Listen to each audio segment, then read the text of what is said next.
Aslında e,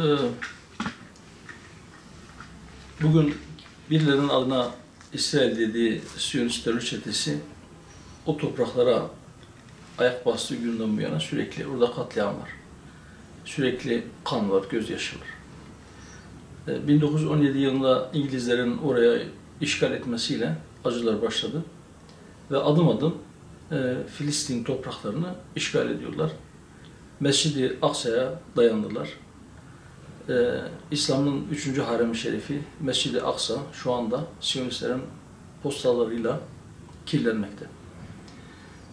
En son Amerika Birleşik Devletleri'nin büyükelçiliğini Kudüs'e taşıma kararından sonra büyük çapta tepkiler olmuştu.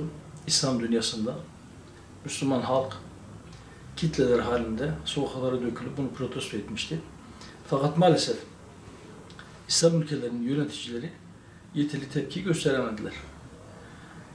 Çok şey söylendi Filistin'le ilgili, çok şey söylendi Siyonizmin katliamlarıyla, zulümleriyle ilgili.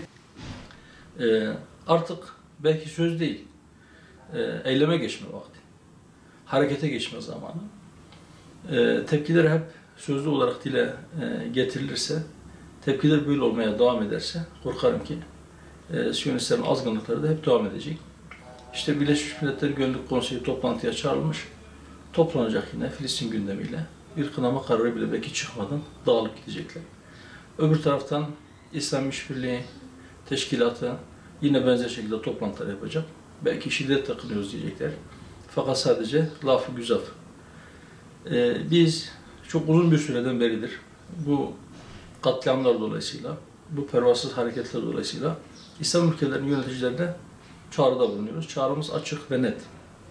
Diyoruz ki İsrail diye bir devletin var olmadığını çıkın açık yüreklilikle söyleyin. İsrail devleti diye bir devlet tanımıyoruz deyin. O Siyonist bir terör şebekesi de deyin. Bir terör grubudur deyin. Ve bütün ilişkilerinizi kesin. Kendi ülkelerinizde varsa İsrail'in büyükelçilikleri veya konsoloslukları onları derhal yurt dışına kovun. Kendi topraklarınızdan kovun. Ve orada varsa sizin diplomatik misyon şefleriniz onları geri çağırın.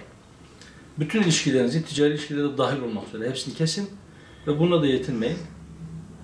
İsrail denen Siyonist terör şebekesiyle ilişkili olan herkesi terörle ilişkilidir diye onlara yaptırımlar uygulayacağınızı deklare edin.